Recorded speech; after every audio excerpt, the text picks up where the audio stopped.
So, good evening. We're back in front of our famous refrigerator, and we may have found something here for us. We got minus 6 degrees Fahrenheit, and look at this. It is not nearly as hot as the other one was at minus 6 degrees. We take this out. I had it in there now for 3 days. It maintains the flexibility a lot better. And this is now, I doubt it, 30 degrees, 25, 18 degrees, 13 degrees cold. And you can see this on how much more flexibility this part has. And now we're gonna go over here. This is the man cave down here. Upstairs we can do things like this. 180 degrees. And it is not much softer. And it doesn't just form as easy as the other one. So this is 180 degrees. It's hot.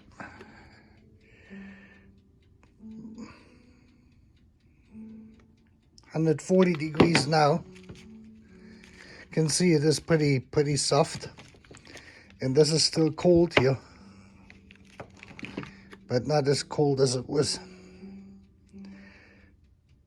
21 degrees still.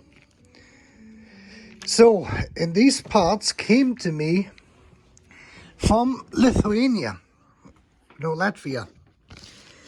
Another part, and they're manufactured by Truck Tech Automotive. I have no clue where they are. If this is a German company or if this is a Lithuanian company, I have no clue. But you can see this now. See this? Yeah, this is much better, and this is still hot.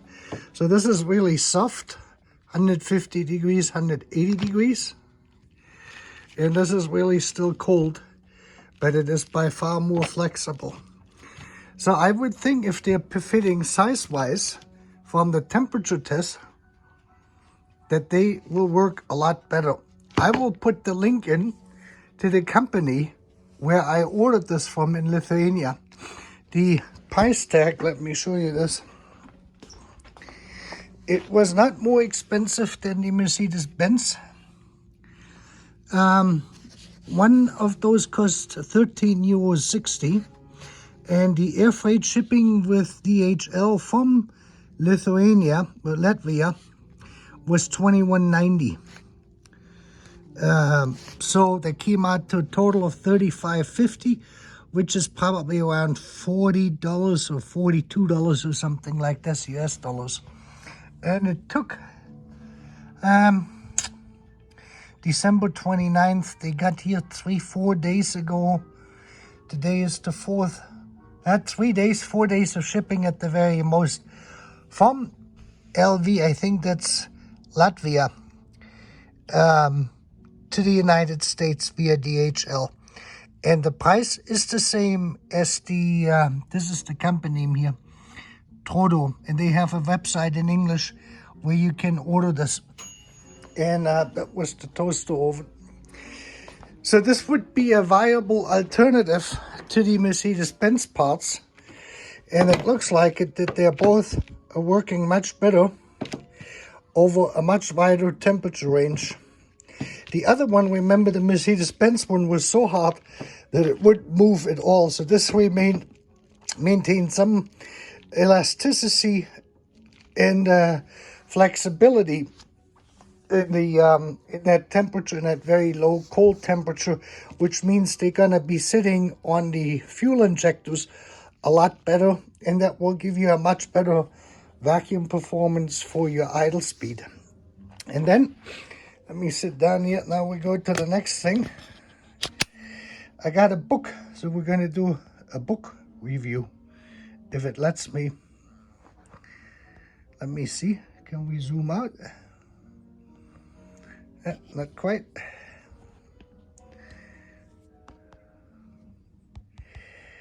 Now it won't let me zoom. That's funny.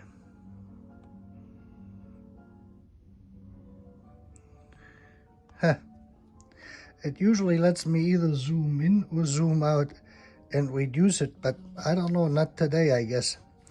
Well, anyway, let me see if I can get this up here a little bit so we can see this a little bit better. This is a book about the CIS injection system from Bosch. And I bought this book, and if you're thinking about, you know, getting more detailed information on the CIS, this book is really not of great value to you, and let me explain why. The person or the people who wrote this book, they're basically Volkswagen enthusiasts. And in order to understand this, is the Mercedes-Benz uses a CIS system, and let me see if I can find this here. That's why I actually put this here. The book is actually quite nice, to say that. And there's a lot of good information in here, but it is absolutely confusing because the entire system, the way it is in here, marked out in this book, is basically what Volkswagen started to use in the 1970s in the Golf or Rabbit. Here in America, we called it the Volkswagen Rabbit. Golf is the German name, Jetta, Scirocco, and Polo. No, I don't think the Polo had it, but the Fox, the Jetta was called Foxy in the United States, and they were available with a fuel-injected engine. And their system works a little bit different. The only thing is what you actually can see here is what they call the idle speed control valve, which is right down here. They call it the auxiliary air regulator. And you can see this now, it bypasses your throttle valve between the intake side and the airflow plate, actually here on the right hand side. And again, this is what these tubes do. These here, they're basically collecting the vacuum from each intake port directly on the injector, and they combine this on both sides together. And this is basically the left side of the valve here. This is these two tubes here, these two 8 cylinders. That's basically your vacuum you're getting from here. On the Jettas, they're taking that vacuum directly over the main manifold, and so this system is quite different than Mercedes-Benz with these tubes. I believe only Mercedes-Benz uses these tubes. You find the CIS injection in almost every car of the 70s and 80s in Europe. Most of the manufacturers went with these vehicles, with this injection system. And it's a constant injection, and that works differently than the pulsed electronic injection, and it works actually quite well. And the beauty of this is it's actually a mechanical system, which means it is much easier to start. And the primary difference, I think, what they showed that here on one page. They're explaining all of the stuff in here. You can see the similarities, that almost all of the electronic versions then had the, what do you call it now? They call it the pressure actuator. That is, the fuel pressure adjuster on the back side of it. I can't remember the name right now. It is always difficult for me to remember this. This is the actual warming system. Warmer, that's why there's, because it had actually a heat element in there, fuel regulator, fuel pressure regulator. And this is the basic principle you would have in the 380 and in the 500. And they went away to the electronically controlled unit with the actuator in the rear side on the side of it. Let me just see, you can see the classical Volkswagen setup on those. And Porsche, that is the thing, the 924s. So they have the, and the thing is this Porsche 924, 928, a 944, the 914, I'm not sure. And I don't think that the 911 had that. Another thing is, what I also found in here is the fuel regulator, fuel pressure regulator on the output side. This is that part which hooks up to the vacuum. And they're actually explaining this here, that this is vent to atmosphere. This is not venting anything to atmosphere. This is a vacuum port. And what you can see is that vacuum port is actually spring-loaded. This is what I was trying to explain the other day. So when you have a very high engine RPM, this spring, this diaphragm here is pulled out. And that will close the fuel return off, and it actually diverts this fuel return from fuel distributor, fuel in system pressure. The system pressure does not come into this unit here. This works different. This is the system what they're using in the Volkswagens. So you have to be very careful when you look at these books which explain this.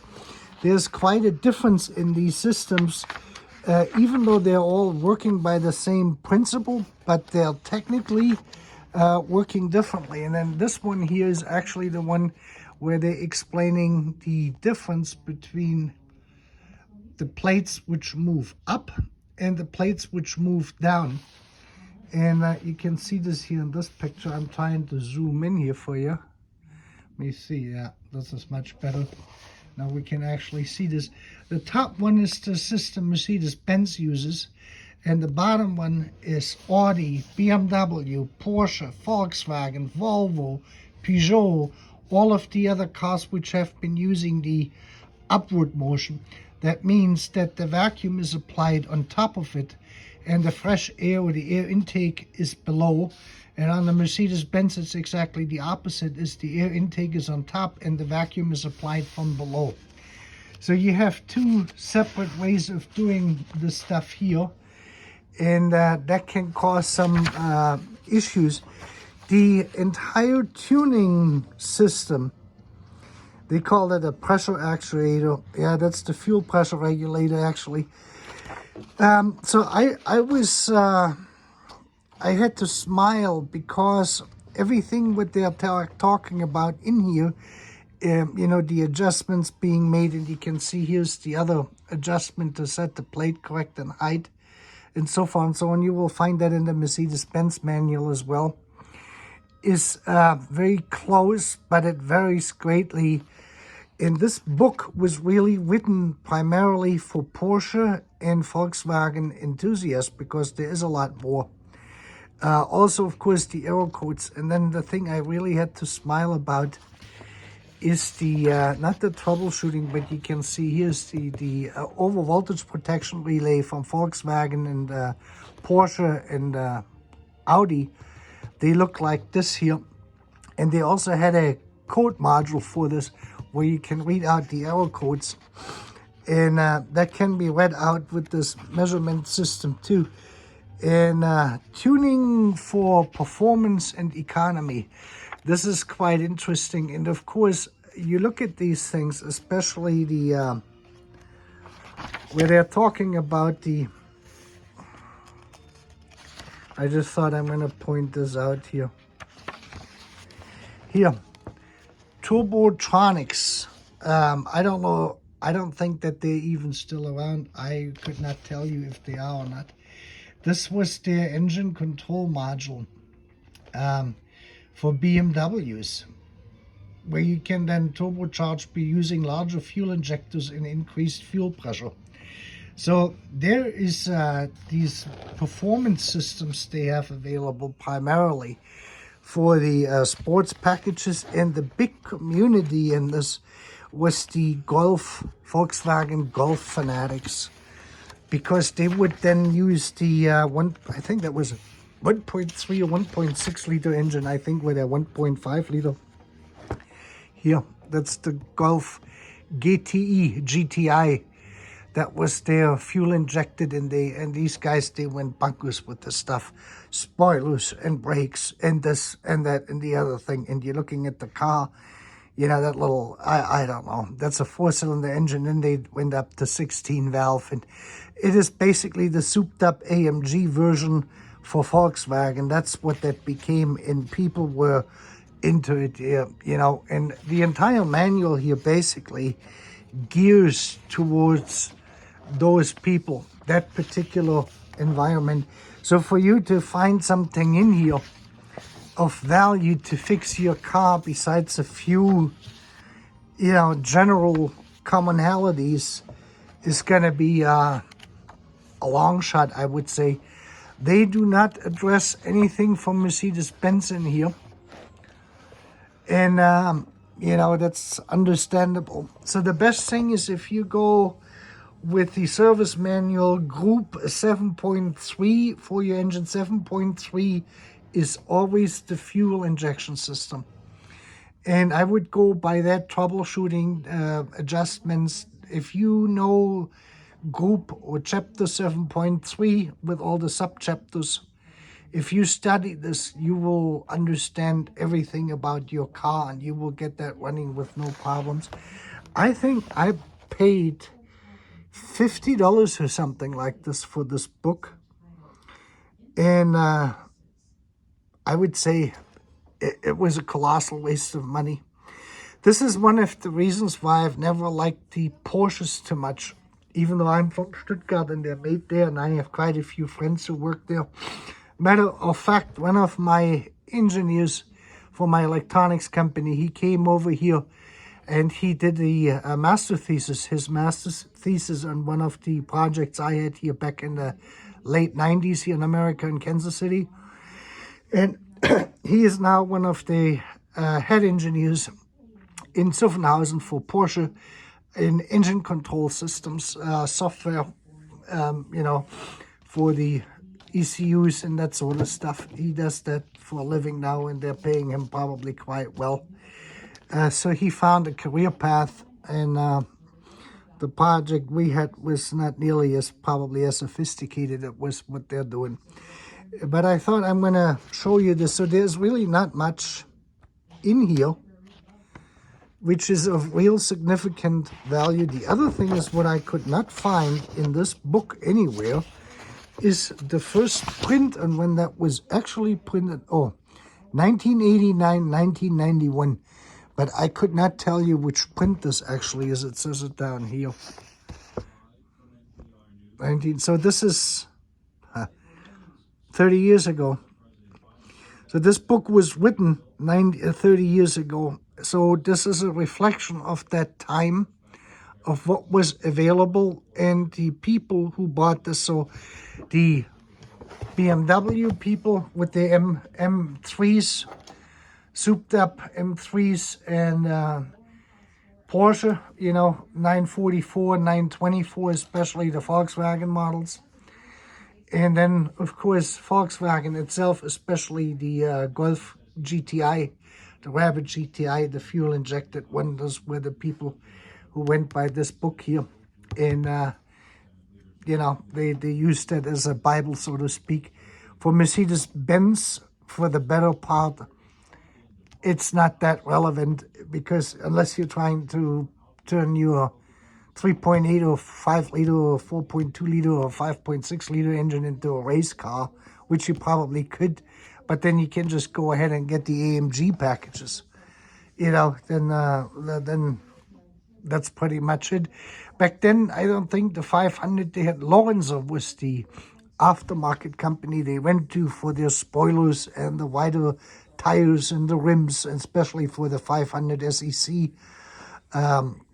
That was the car to soup up what they would do. And that was actually crazy already, because I think that was a $70,000 car by the time that thing had come out in the early 80s or mid 80s. And I don't know, the Mercedes, I don't know if Mercedes-Benz really lends itself to that. Probably an SEC or an SL, yeah, you know, to get a sports feeling to it. the limousines, I don't know. That I think that would be utterly crazy to do. I mean, for each his own, you know. Well, however, what makes your boat tick. Yeah, that's what I actually wanted to say, was the reason why I'm not too hot about Porsches is because all the interior cluster stuff, the switches, the turn signal, the multi-combi switch, a lot of the stuff is all from Volkswagen. So when you sit in a 928, for instance, S4, 928S, or just a 928, you're literally having the same turn signal thing, combi switch in there, what the Volkswagen Rabbit had with the 1.1 liter engine in the carburetor. You know, you're buying a high-end luxury sports vehicle, and then you're getting more or less the same light switches, the same stuff. The interior, and then the seats, that's another thing, the Ricardo seats, that was never my cup of tea. And then the suspension is way too hard for me. I'm not a sports guy, so I'm not really excited about these cars. The 928 S4 is probably the only car I liked, but just looking in the interior, the plastic they used, and then the Volkswagen switches in there, you know, all of this Volkswagen stuff. The armature, the VDO armature, is very similar to the Volkswagen there too. And it is just, there's so much commonality at that point, at least it was, between Volkswagen and Porsche and Audi, you know, that that was not my thing. Well, anyway, I'm gonna, like I said, I'm gonna put the link in here to this truck tech from Latvia or Lithuania. Let me take a look at the box.